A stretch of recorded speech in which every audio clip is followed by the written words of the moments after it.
嗨嗨，我是凯莉，好久不见。今晚我们来说个妈妈跟小孩在租屋处一直遇到诡异事情的经历。那么故事开始哦。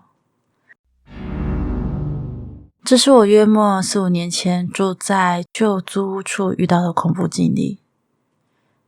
那一年我还怀着小女儿，已经快到了预产期。睡到3、4点的时候，我的大女儿突然醒过来，她一直哭闹。我想说也许她是做了噩梦而已。后来大女儿跟我说她睡不着，我也只好忍着倦意一直陪她。没想到大女儿这时候却突然指着天花板说：妈咪，那是谁的手？当时我的心中无数只草泥马奔过，但我也只能冷静地说：没有啦，你快睡觉，我抱你。大女儿安静了下来，但没过几分钟，她又突然开口说：妈咪，外面是谁在讲话？我完全没有听到声音。乡下的地方3、4点，并没有任何人会在街道上说话。于是那堆草泥马又再次的在我心中狂奔。这一次我依然强装镇定，我不知道，你快睡觉。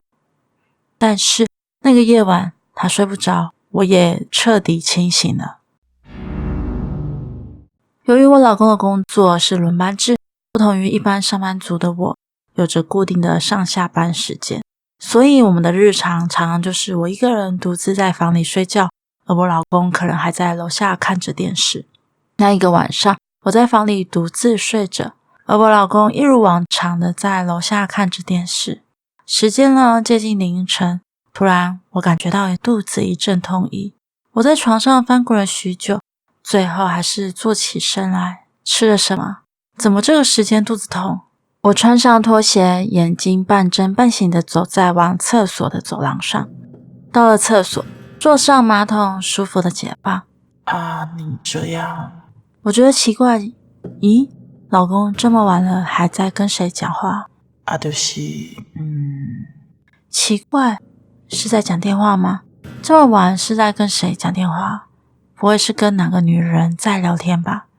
我冲水后太想睡了，也不管我老公到底跟谁在讲话，我直接走回房里，躺回床上。在我睡着之前，我看了一眼手机显示的时间4点13分。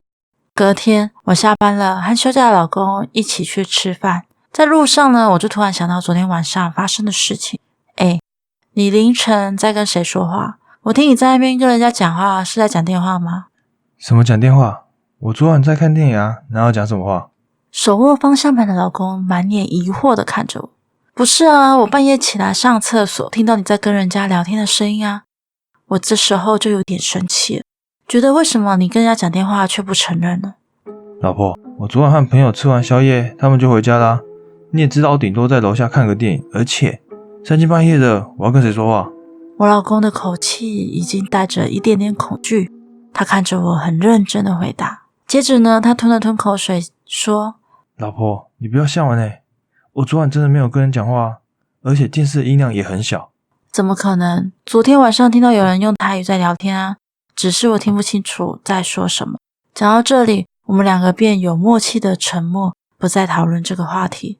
然后呢，我看着窗外的风景，我突然想起多年前女儿也曾经在这个时间点惊恐地问着我：妈咪，外面是谁在说话？是啊，宁静的乡下夜里，是谁在说话呢？当时呢，大概是下午5点多的时候吧。两个女儿印象中，她们是在2楼的房间，楼下呢只有我跟老公在厨房准备晚餐。正当我在厨房的餐桌上东摸西摸的时候，突然间我听见女生用着气音在我旁边说话。几点了？我愣了一下，抬起头看着离自己3步远的老公，开口问他说：你有听见吗？我老公只是瞥了我一眼不理我，继续忙他的。我又继续追问：你刚刚有听到一个女生的声音吗？我老公一个不耐烦的表情看着我，一副我看你还要疯多久的模样。我还示范给他听，刚刚有个女生的声音啊，她用着气音在我旁边说：几点了？你没听到吗？我老公只是说我幻听，然后又不理我了。而这个事件呢，也再度被我们两个有意的忽视了。那时候我和小女儿在楼下的浴室洗澡，大女儿则是洗好了在楼上的房间。正当我们洗到一半的时候呢，我突然就听见客厅有女生的声音。一开始我以为是我大女儿走下来和猫在说话，但我想了一想，又觉得不太对劲，毕竟我没有听到她下楼的声音啊。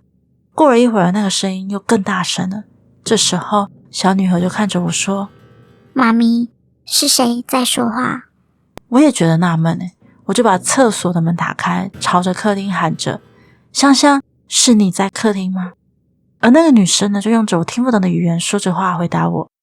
我觉得好奇怪，我还问说：香香，你在跟猫讲话吗？小女儿这时候有点犹豫的跟我说：妈咪，那个好像不是姐姐呢。这时候那个女生又加大了音量回复我。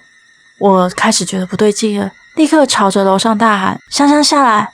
正当我刚喊完而已，那个女生的声音听起来更加的生气了，她又更大声的回答我一串我完全听不懂的字。这同时我就听到女儿脚步声往楼下走来，边走还边问我说：妈咪怎么了？我压下害怕的情绪跟大女儿说：你去看一下客厅有没有客人进来。其实浴室跟客厅是紧连的，只是多一道墙隔着，我也确信没有任何人开关门的声音。大女儿听完我说的就走到客厅，然后对我说：妈咪，没有人啊。我只好装作若无其事的说：哦，没事。那你等我澡洗好，我们再一起上楼吧。关上门后，我就听见大女儿转开了电视。小女儿呢，则是怯怯地问着我：妈咪，刚刚那个是谁在说话？其实听了好几回奇怪的声音，为什么我还能冷静的生活呢？是因为我家里有灵纸，客厅有神明坐镇。某一次我家济公禅师下来的时候，我就借机问了问，看我对话的到底是谁。而济公师傅跟我说，那是我的祖先。原来当天是我过世的奶奶回来探望子孙。一开始她进来就问说：家里怎么都没人？后面呢，接点我听到的声音，奶奶她在问：儿子呢？第二句则问：媳妇呢？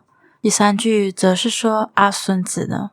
最后一句则是奶奶很生气的说：怎么我回来看子孙都没人啊？